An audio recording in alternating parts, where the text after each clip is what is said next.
Avec la crise qui se passe en Iran, on a un CAC 40 qui est en train de beaucoup corriger, tout comme d'ailleurs le SP500, et du coup ça offre des opportunités sur le PEA. Donc aujourd'hui je vais te montrer mes petites mises à jour que j'ai faites parce que j'ai renforcé beaucoup de positions qui ont pas mal baissé pour avoir du rendement sur dividendes. Donc je vais t'indiquer le montant des dividendes que je veux percevoir sur l'année 2026, le rendement moyen de mon portefeuille PEA sur dividendes, et puis je vais te montrer aussi les gains que j'ai déjà concrétisés puisque ça fait partie de l'argent que je vais pouvoir me reverser en revenu passif pour l'année 2027.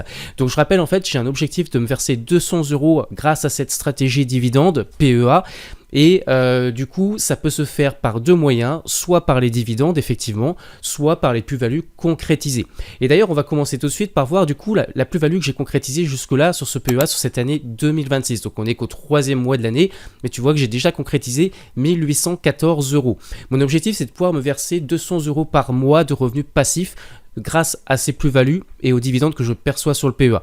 Donc autant te dire que grâce à ça, je suis déjà à 150 € par mois que je peux me verser pour l'année 2027. Donc il me reste plus qu'à gratter quelques dizaines d'euros grâce aux dividendes. Et donc on va aller voir maintenant mon portefeuille moyen sur dividendes. Donc tu peux voir ici mon portefeuille. Donc j'ai du Total Energy, donc j'ai déjà encaissé beaucoup de gains, c'est pour ça que j'ai une belle plus-value. J'ai du Sanofi, j'ai renforcé Sanofi et Crédit Agricole récemment. Sodexo, j'y ai pas trop touché parce que j'avais déjà une position bien achetée. J'ai AXA aussi qui est rentré dans mon portefeuille. Et tu vois ici que mon PRU, mon rendement moyen sur PRU, c'est 5,25%. Ma plus grosse ligne, c'est Crédit Agricole avec un 6,27% de rendement. Et donc, c'est super intéressant parce que ça veut dire que si je conserve ces actions pendant 10 ans, eh ben, ça veut dire que je serai à plus 52% juste grâce aux dividendes. Donc, ça veut dire pour que je sois en perte sur ce portefeuille au bout de 10 ans, il faut que le portefeuille ait perdu plus de 50% de sa valeur. Donc, si en plus il y a des plus-values qui se rajoutent, eh ben, c'est tant mieux. Je rappelle que moi, l'idée dans ma stratégie, c'est j'investis pour percevoir des revenus passifs sur dividendes, mais si jamais mes actions se valorisent bien, j'hésite pas à encaisser des plus-values et que je peux me reverser ensuite en dividendes. Donc typiquement sur Total Energy, pour t'expliquer, comme j'étais à plus 25% avec un peu moins de 6% de rendement, ça veut dire que c'est l'équivalent de 4 années de dividendes. Donc j'ai préféré encaisser une bonne partie de la plus-value, je peux me le reverser tranquillement en dividendes et ça me permettra de renforcer d'autres lignes comme je l'ai fait sur Crédit Agricole et Sanofi. Voilà, donc en gros, en termes de revenus mensuels moyens, donc là avec mon portefeuille actuel, ça me fait 96 €. Donc autant dire que là, je dépasse sans souci les 200 € par mois entre les plus-values concrétisées et les 96 € par mois que me rapportent les actions à dividendes. Sur mon assurance vie, j'ai beaucoup de Realty Income, tu le sais aussi, qui me rapporte plus de 130 € par mois également. Donc là, mon objectif de 200 € par mois pour 2027, il est largement rempli alors qu'on est qu'au 3e mois de l'année. Donc maintenant on va pouvoir aller voir le CAC 40, on va faire juste un petit sentiment de marché dessus pour voir un petit peu jusqu'où il pourrait baisser, s'il baisse encore.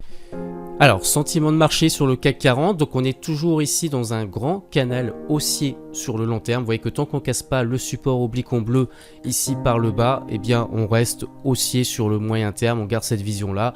Et là on est simplement revenu au niveau de la résistance, on a fait un espèce de pullback.